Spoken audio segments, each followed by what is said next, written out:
Hiawathas photographing by Lewis Carroll from his shoulder. Hiawatha took the camera of rosewood, made of sliding, folding rosewood. Neatly put it all together. In its case it lay compactly, folded into nearly nothing. But he opened out the hinges, pushed and pulled the joints and hinges, till it looked all squares and oblongs, like a complicated figure in the second book of Euclid. This he perched upon a tripod, crouched beneath its dusky cover, stretched his hand, enforcing silence, said, "Be motionless, I beg you." Mystic, awful was the process. All the family in order sat before him for their pictures. Each in turn, as he was taken, volunteered his own suggestions, his ingenious suggestions. First the governor, the father. He suggested velvet curtains looped about a massy pillar, and the corner of a table, of a rosewood dining table. He would hold a scroll of something, hold it firmly in his left hand. He would keep his right hand buried, like Napoleon, in his waistcoat. He would contemplate the distance with a look of pensive meaning, as of ducks that die ill tempests. Grand, heroic was the notion. Yet the picture failed entirely. Failed, because he moved a little, moved, because he couldn't help it. Next, his better half took courage. She would have her picture taken. She came dressed beyond description, dressed in jewels and in satin far too gorgeous for an empress.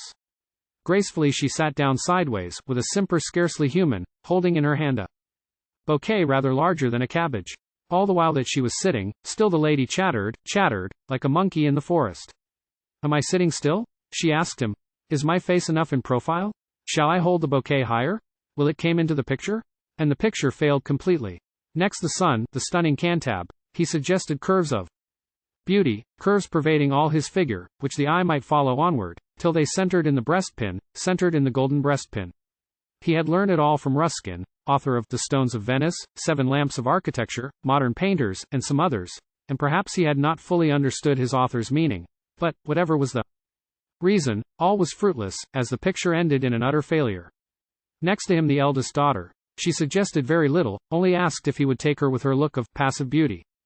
Her idea of passive beauty was a squinting of the left eye, was a drooping of the right eye, was a smile that went up sideways to the corner of the nostrils.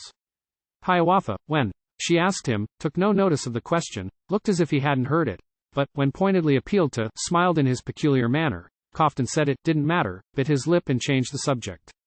Nor in this was he mistaken, as the picture failed completely. So in turn the other sisters. Last, the youngest son was taken. Very rough and thick his hair was, very round and red his face was, very dusty was his jacket, very fidgety his manner. And his overbearing sisters called him names he disapproved of, called him Johnny, Daddy's darling, called him Jackie, scrubby schoolboy. And, so awful was the picture, in comparison the others seemed, to one's bewildered fancy, to have partially succeeded.